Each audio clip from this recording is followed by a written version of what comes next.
Hey everybody. Today I'm going to give you a lesson on how to improve your double stroke roll, as well as to give you a different phrasing to make it a little bit more interesting sounding. So this particular exercise I got from a book called Accents and Rebounds, which is a follow-up to the book Stick Control by George Lawrence Stone, which is probably the most famous drum book of all time. The second one, Accents and Rebounds, is maybe not as popular, but it's really, really good. It's a little challenging, but this particular exercise helped out my playing quite a bit. The idea is when we're playing a double stroke, which if you don't remember, if you don't know, is two with one hand and then two with the other hand. When you combine that with this right to left motion,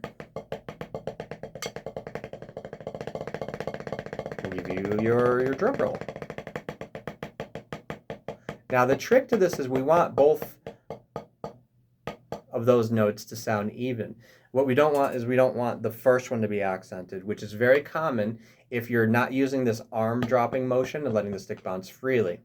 If you're using too much wrist or wrist only, what you end up getting is where the first one has a lot of energy and the second one has not as much energy.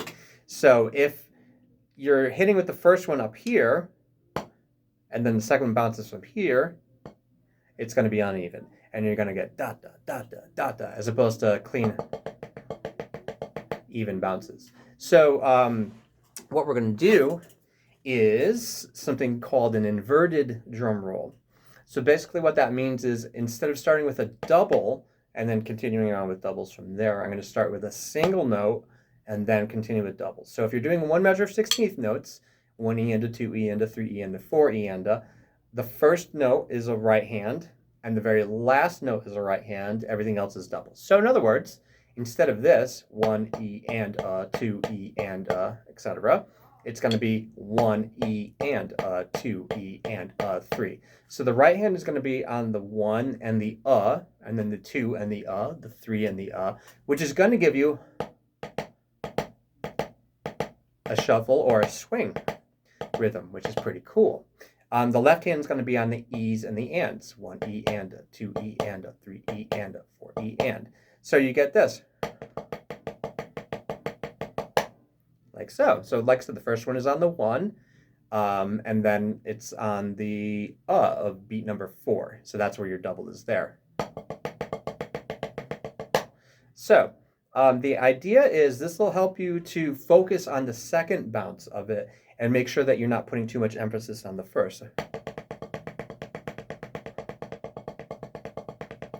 And what I like to do after then, once you get that down, is, well, I'll show you what this sounds like on the set first. I'll put my right hand on my practice pad here. I'll put my left hand on the practice pad on the floor tom. So what you get orchestration-wise is something really kind of nice to listen to, a little bit different. So instead of hearing the traditional roll like this,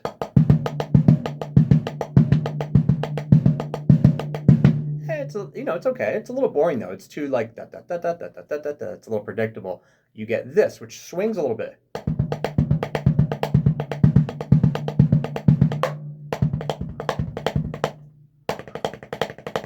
As opposed to. Now, I was accenting a little bit. What I was doing there is I like to accent the second part of the double, starting with the right hand. So you've got.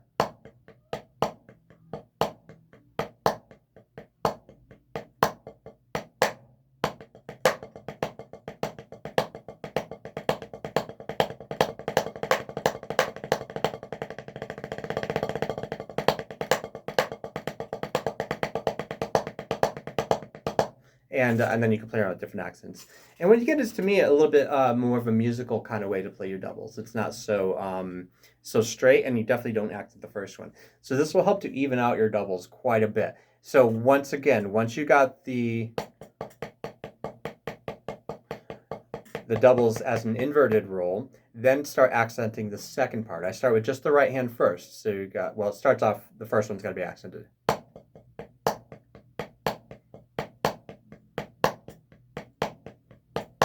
And I promise you, if you practice that, your control will be a lot better because I'm using my fingers for that second snap.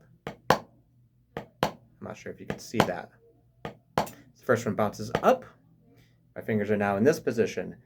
And now what I do is I snap the fingers as the stick is on its way up. So I'm using the natural momentum, like so. Ah. So and so on. And then you can do it with the left. And then what we could do is we can, the book goes on to change it up a little bit and do all sorts of different things like that. But this is a great exercise. This really helped me to even out my doubles so that I'm not accenting too hard on the first note or accenting at all. And then what you can do is you can orchestrate it on the drum set in all sorts of different ways.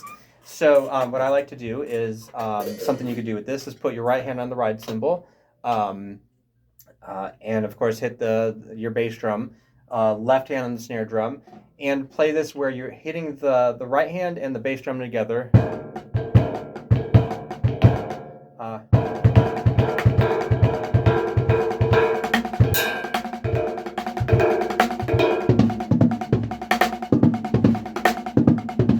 Or around the set. But what's nice about this is it swings. You have 1, 2, 3, 4, 1. This is especially nice if you're playing a samba.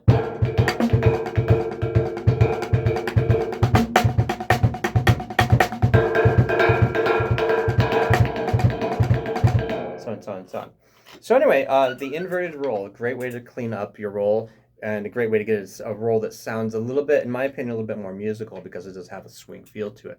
If you have any questions, problems, concerns, things of that nature, you let me know. I hope this helps.